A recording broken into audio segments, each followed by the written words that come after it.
साथियों नमस्कार। एक बार पुनः आपके साथ मुखातिब हूँ राजस्थान की राजनीति यानी राज्यपाल के पद को लेकर। राज्यपाल जो राज्य का संवैधानिक मुखिया है, राज्य का संवैधानिक मुखिया होता है राज्यपाल, यानी फर्स्ट पर्सन होता है, फिर राज्य का प्रथम नागरिक होता है। विधि के अनुसार, कानून के अनुसार अध्यक्ष है राज्यपाल, हेड ऑफ स्टेट है राज्यपाल, या मैं कह दूं संवैधानिक प्रमुख है राज्यपाल, या किसी भी राज्य का नामात्र का मुखिया है राज्यपाल। चूँकि संवैधानिक प्रमुख है तो इसकी नियुक्ति किसी न किसी संविधान के उपबंधों के अनुसार की गई होगी। इसलिए अपन क्या करेंगे, जो जो संविधान में राज्यपाल से संबंधित प्रावधान हैं उन सभी को पढ़ेंगे। राज्यपाल के पद की अनुच्छेद 153 से लेकर 159 तक व्याख्या की गई है। ठीक है, सबसे पहले अपन ने क्या पढ़ा भाई? राज्य का संवैधानिक प्रमुख, विधि के अनुसार अध्यक्ष, कानून के अनुसार अध्यक्ष, राज्य का प्रथम नागरिक, हेड ऑफ स्टेट, नामात्र का मुखिया, ये सभी कौन है? राज्यपाल है। राज्यपाल की संविधान में सबसे पहले अनुच्छेद 153 में बताया गया है, और अनुच्छेद 153 में कहा गया है कि प्रत्येक राज्य का एक राज्यपाल होगा, प्रत्येक राज्य का एक राज्यपाल होगा। इस लाइन से अपन ये समझ सकते हैं कि प्रत्येक राज्य का एक होगा। इसका अर्थ ये नहीं है कि एक राज्यपाल किसी एक से अधिक राज्यों का राज्यपाल नहीं हो सकता, बिल्कुल ये कोई भी प्रतिबंध नहीं लगा सकता है। 1956 में 7वां संविधान संशोधन लाया गया, और उस 7वें संविधान संशोधन में ये बात जोड़ी गई कि एक ही व्यक्ति को एक से अधिक राज्यों में या दो या अधिक राज्यों में राज्यपाल नियुक्त किया जा सकता है। क्योंकि राज्यपाल राज्य का प्रथम नागरिक है। राज्यपाल की राज्य में वही स्थिति है जो सेंटर में राष्ट्रपति की होती है, यानी केंद्र में जो राष्ट्रपति की जो स्थिति है वही स्थिति किसकी है? राज्य में राज्यपाल की होती है। तो यहाँ पर ने पढ़ा अनुच्छेद 153 क्या कहता है कि कोई भी राज्य हो उसमें एक राज्यपाल होगा, और वो राज्यपाल 7वें संशोधन के अनुसार कहता है कि एक से अधिक पदों में या एक से अधिक राज्यों में, 2 राज्यों में, 3 राज्यों में नियुक्त हो सकता है। यहाँ तक ये भी है कि एक बार एक राज्य का नियुक्त किया गया, वहाँ से हटा के उसको दूसरी जगह लगा दिया गया, वहाँ से हटा के तीसरी जगह लगा दिया गया उसी एक कार्यकाल के अंदर। ऐसा भी हो सकता है कि मान लो राजस्थान का राज्यपाल है, पड़ोस में गुजरात का राज्यपाल है, गुजरात के राज्यपाल ने त्यागपत्र दे दिया, तो राजस्थान के राज्यपाल को राजस्थान का राज्यपाल रहते रहते गुजरात का कार्यवाहक राज्यपाल भी नियुक्त किया जा सकता है। ठीक है, ये सब बातें किसमें थी? आपके अनुच्छेद 153 में। अनुच्छेद 153 में कहता है कि राज्य की सभी कार्यपालिका शक्तियाँ राज्यपाल में निहित होंगी, यानी राज्य में जितने भी काम होंगे सभी काम किसके अनुसार होंगे? राज्यपाल के अनुसार होंगे। याद रखें, कहता है कि राज्य की सभी कार्यपालिका शक्तियां राज्यपाल में केंद्रित होंगी, या मैं कहता हूं कि सभी काम जो राज्य की विधानसभा करेगी वो सभी काम राज्यपाल के नाम से होंगे। ऐसा नहीं है कि राज्यपाल करेगा, राज्यपाल नहीं करेगा, राज्यपाल के नाम से होंगे। वो राज्यपाल ये काम खुद कर सकता है या अपने अधीनस्थों के माध्यम से कर सकता है। अधीनस्थों में उसकी नौकरशाही, ब्यूरोक्रेसी जो है वो भी आती है, साथ में मंत्री परिषद भी आती है जिसका अध्यक्ष होता है मुख्यमंत्री। ठीक है जी। 154 क्या कहता है? राज्य के सभी काम राज्यपाल के नाम से होंगे और सभी कार्यपालिका शक्तियाँ राज्यपाल में केंद्रित होंगी। सबसे बड़ा प्रश्न, सबसे बड़ा कन्फ्यूजन जो है राज्यपाल में वो है इसकी नियुक्ति का। तो अनुच्छेद 155 में इसकी नियुक्ति दी गई है और बताया गया है कि राज्यपाल की नियुक्ति राष्ट्रपति करेगा। राज्यपाल की नियुक्ति कौन करेगा भाई? राष्ट्रपति करेगा। अब प्रश्न आता है कि राज्यपाल नियुक्त होता है, राज्यपाल निर्वाचित होता है, राज्यपाल मनोनीत होता है, या राज्यपाल नामांकित होता है? तो याद रखें, राज्यपाल केंद्र सरकार द्वारा नामांकित व्यक्ति है। केंद्र सरकार द्वारा क्या है? नामांकित व्यक्ति है। यानी राजस्थान का अगर राज्यपाल बनाना है तो दिल्ली की सरकार, केंद्र की सरकार ये नाम भेजेगी कि इस आदमी को क्या किया जाए? राजस्थान का राज्यपाल नियुक्त कर दिया जाए। फिर किसको भेजेगी? राष्ट्रपति को। राष्ट्रपति क्या करेगा? आदेश जारी करेगा। किसके लिए? कि भाई इस आदमी को आप राजस्थान का राज्यपाल नियुक्त किया जा सकता है। तो दो बातें यहाँ से याद रखनी है। नियुक्ति कौन करेगा? राष्ट्रपति। नामांकित किसका है? केंद्र सरकार का व्यक्ति है। याद रखें, सबसे इंपॉर्टेंट बात यह है कि जैसे ही मैंने ये बात कही कि वो केंद्र सरकार का नामांकित व्यक्ति है, तो पहला प्रश्न यही आता है, तो वो केंद्र सरकार के दबाव में काम करेगा? नहीं, बिल्कुल ये केंद्र सरकार द्वारा नामांकित व्यक्ति है, लेकिन केंद्र सरकार के अधीन नहीं होता है। क्यों नहीं होता है? क्योंकि राज्यपाल एक संवैधानिक पद है। राज्यपाल का पद किसमें दिया गया है? संविधान में दिया गया है, जो राज्य का मुखिया है और स्वतंत्र पद होता है। याद रहेगा। दूसरी बात, नियुक्ति कौन करेगा? राष्ट्रपति। कौन नामांकित करेगा? केंद्र सरकार। केंद्र सरकार के अधीन ये होगा नहीं, उसके अधीन काम नहीं करेगा, संवैधानिक पद है। दूसरी बात, ये राज्यपाल का जो पद है, ये राज्यपाल का पद भारत के संविधान से पहले भारत शासन अधिनियम 1935 आया था, उस 1935 से लिया गया है। कहाँ से लिया गया है? भारत शासन अधिनियम 1935 से राज्यपाल का पद लिया गया है। और ये जो राज्यपाल की नियुक्ति प्रक्रिया है जिसके ऊपर बात कर रहे हैं, केंद्र मनोनीत नामांकित करेगा, राज्यपाल को राष्ट्रपति नियुक्त करेगा, ये सब नियुक्ति प्रक्रिया कनाडा के संविधान से यूं की तू भारत के संविधान में ली गई है। यानी कई इंपॉर्टेंट फैक्ट यहाँ से अपन याद कर सकते हैं। केंद्र सरकार नामांकित करेगी, राष्ट्रपति नियुक्त करेगा।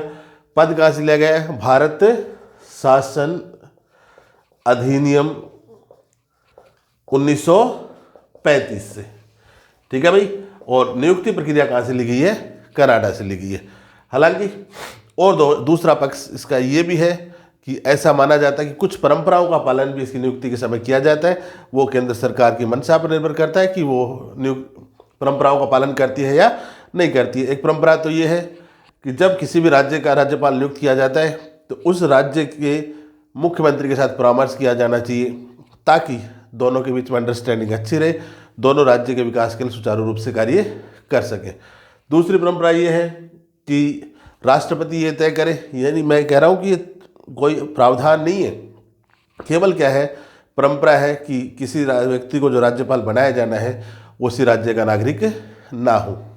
हालांकि अगर राजनीतिक एडजस्टमेंट में नहीं होती ऐसी समस्या, अगर नहीं हो पाता राजनीतिक एडजस्टमेंट, किसी की हठधर्मिता के कारण किसी उस राज्य के व्यक्ति को उसी राज्य का राज्यपाल नियुक्त किया जा सकता है, ऐसा कोई प्रतिबंध नहीं है। लेकिन यहाँ क्या है, एक परंपराएं हैं, आज तक बनाते नहीं है, ताकि निष्पक्षता बनी रहे, ताकि राजनीतिक द्वेषता सरकार के कार्यों पर हावी ना हो सके। ठीक है। इसके बाद अपन ने बात करी नियुक्ति की। नियुक्ति में काफ़ी कुछ बातें हैं बात करने के लिए। अनुच्छेद 153, 54 और 55 अपन पढ़ चुके हैं।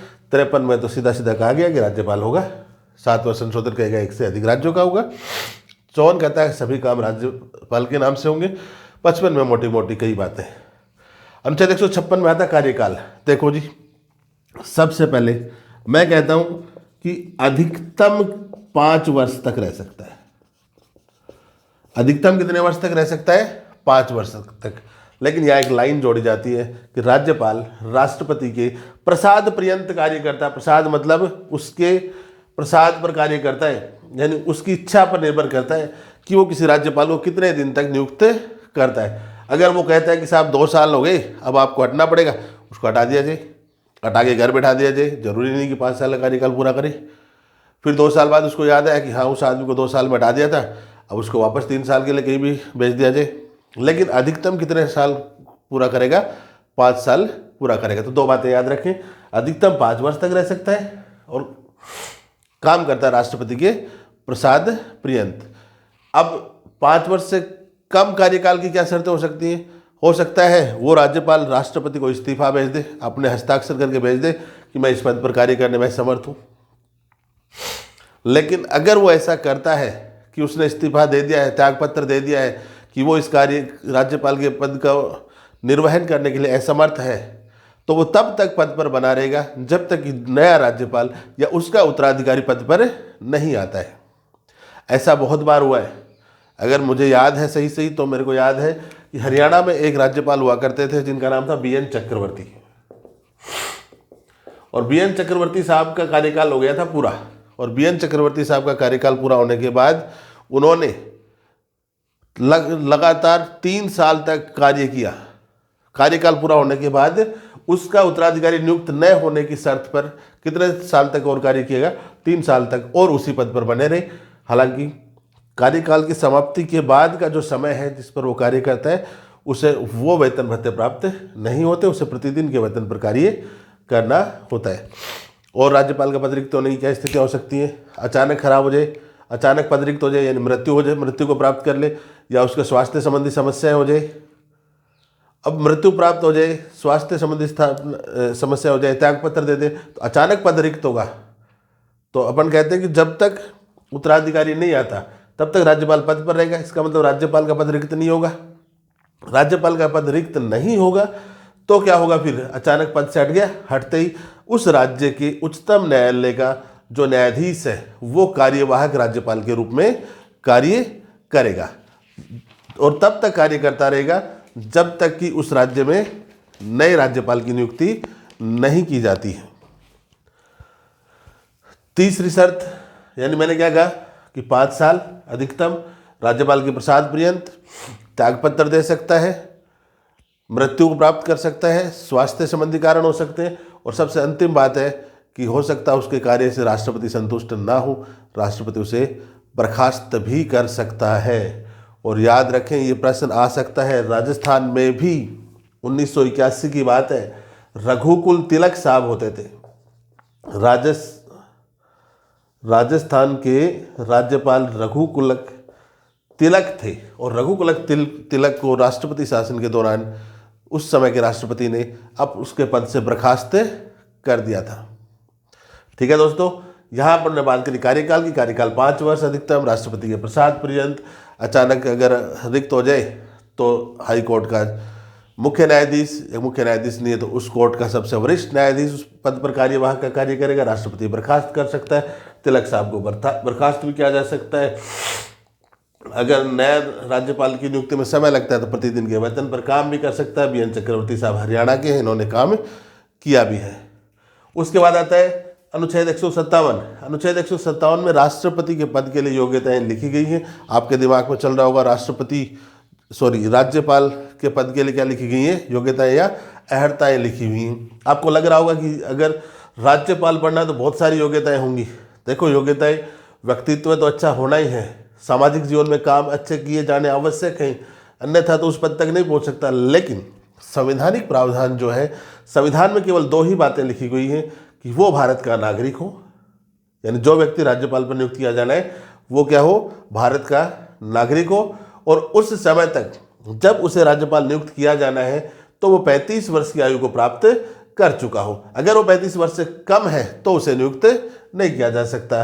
हालांकि 35 वर्ष की आयु का एक ऑब्स्टेकल है जिसे पार करना होता है, जबकि आजकल जो राज्यपाल की नियुक्तियां हैं, जो राज्यपाल बनाए जाते हैं, उसको राजनीतिक वनवास कह सकते हैं कि वो व्यक्ति जो सरकारों के साथ सामंजस्य स्थापित नहीं कर पा रहे या वर्तमान सत्ता के केंद्र के साथ सामंजस्य स्थापित नहीं कर पा रहे, उन्हें राजनीतिक वनवास के रूप में राज्यपाल बनाकर भेज दिया जाता है। या मैं कहूँ कि राजनीति में इस सेटलमेंट का जो काम है, जो सत्ता के स्थानांतरण का या फिर मैं कहूँ सत्ता के एडजस्टमेंट का जो काम है, वो राज्यपाल के पद के द्वारा भी किया जा सकता है। तो योग्यताओं में 2 ही बातें अपन पढ़ेंगे, भारत का नागरिक हो, न्यूनतम 35 वर्ष की आयु को वो प्राप्त कर चुका हो। अनुच्छेद 158 में राज्यपाल के पद के लिए शर्तें दी गई हैं।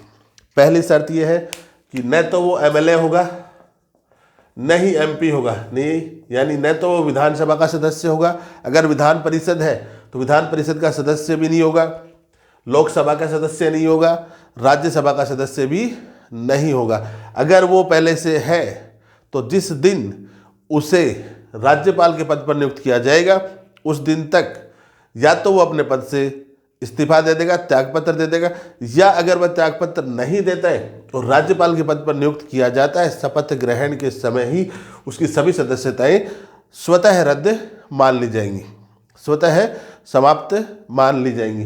पहली बात, किसी भी पद पर नहीं हो। दूसरी सबसे अच्छी बात है कि लाभ के पद पर ना हो, लाभ के पद पर ना हो। लाभ के पद को कौन परिभाषित करता है? केंद्र सरकार परिभाषित करती है मानो कि किसी भी एक्स व्यक्ति को किसी राज्य का राज्यपाल बनाना है, वो किसी कंपनी में डायरेक्टर के पद पर हो, निदेशक हो, या किसी एनजीओ के तहत वेतन पा रहा हो, या फिर क्या हो कि वो किसी कंपनी में स्टेक होल्डर हो। तो अगर ऐसी स्थिति है, शेयर होल्डर हो, ऐसी स्थिति है, तो उसे या तो उस लाभ के पद को छोड़ना पड़ेगा। अगर लाभ के पद को नहीं छोड़ता है तो उस व्यक्ति को उस किसी भी राज्य का राज्यपाल नहीं बनाया जा सकता है। राज्यपाल के वेतन राज्य की संचित निधि से दिया जाएगा। जब वो राज्यपाल के पद पर है, उस पद पर रहने के दौरान उसी को उसके वेतन और भत्तों में अलाभकारी परिवर्तन नहीं किया जा सकता। ध्यान रहे, अलाभकारी यानी बढ़ाए जा सकते हैं, घटाए नहीं जा सकते। यानी लाभ दिया जा सकता है, उसके लाभ में कोई भी कमी नहीं की जा सकती। अब कहता है कि अपन ने यहाँ पढ़ा है कि कार्यकाल 5 वर्ष का था, बीच में हटा दिया जाए, और यहाँ पढ़ा अपन ने कि 1 से अधिक राज्यों में भी रह सकता है। तो जब वो 1 से अधिक राज्यों का राज्यपाल होगा तब उसका वेतन क्या होगा? क्या वो दोनों राज्य की संचित निधि से वेतन को प्राप्त करेगा, या दोनों से बराबर बराबर वेतन लेगा, या दोनों से आधा आधा वेतन प्राप्त करेगा, या राजस्थान से भी पूरा वेतन प्राप्त करेगा और पड़ोसी राज्य से भी पूरा वेतन प्राप्त करेगा? नहीं, ऐसा कुछ नहीं है। जब वो किसी दूसरे राज्य का राज्यपाल होता है, या 1 से अधिक राज्यों का राज्यपाल होता है, या किसी एक का राज्यपाल दूसरे का कार्यवाहक राज्यपाल होता है, उस स्थिति में ये बात राष्ट्रपति तय करेगा कि उस व्यक्ति को कितना वेतन दिया जाएगा और कितना वेतन नहीं दिया जाएगा। तो कुल मिला के मोटी मोटी 4-5 शर्तें हैं। पहली बात क्या कहते हैं कि वो MP MLA नहीं होगा, विधानमंडल का या संसद का सदस्य नहीं होगा, लोकसभा राज्यसभा का सदस्य नहीं होगा। अगर है तो उसकी सदस्यता समाप्त हो जाएगी, और अगर वो राज्यपाल बनाया जाता है तो उसकी पहले वाली सदस्यता ही समाप्त हो जाएगी। लाभ के पद को स्वीकार नहीं करेगा, वेतन राज्य की संचित निधि से दिया जाएगा, अलाभकारी परिवर्तन नहीं किया जा सकता, और 1 से अधिक राज्यों का राज्यपाल है तो राष्ट्रपति इन सब बातों को तय करेगा। 159 में राज्यपाल लेता है शपथ। अब शपथ होता क्या है, देखो मैं बताता हूँ। सबसे पहले कौन है? केंद्र सरकार है। केंद्र सरकार में कौन होगा? वहाँ का प्रधानमंत्री और उसकी मंत्रिपरिषद। वो करेगी नामांकन, वो कहेगी कि एक्स व्यक्ति को क्या बनाया जाए? गवर्नर बनाया जाए। अब वो किसको भेजेंगे? राष्ट्रपति को। राष्ट्रपति एक पत्र जारी करेगा जिसको कहते हैं अधिपत्र, या अपन कह सकते हैं एक प्रकार से अपॉइंटमेंट लेटर है या नियुक्ति पत्र है, और उस नियुक्ति पत्र को क्या कहते हैं? अधिपत्र। वो अधिपत्र कहाँ भेजा जाएगा? संबंधित राज्य की विधानमंडल में। वहाँ कौन मिलेगा उसको? CS, मुख्य सचिव। वो मुख्य सचिव पढ़ के सुनाएगा सदन में कि हाँ एक्स व्यक्ति को महामहिम राष्ट्रपति के द्वारा राज्य के राज्यपाल के रूप में मनोनीत किया गया है या नियुक्त किया गया है। यानी प्रोसेस देखें आप, केंद्र सरकार में प्रधानमंत्री और मंत्रिपरिषद तय करेगी किसको बनाया जाना है, किसको भेजा जाएगा? आपके राष्ट्रपति को। राष्ट्रपति क्या करेगा? एक नियुक्ति पत्र जारी करेगा जिसको क्या कहते हैं? अधिपत्र। अधिपत्र किसको भेजा जाएगा? विधानमंडल को। वहाँ कौन मिलेगा जी? मुख्य सचिव, चीफ सेक्रेटरी। और मुख्य सचिव उसको अपने मुंह से पढ़ के सुनाएगा, ऐसा नहीं कि ऐसे जारी कर देगा।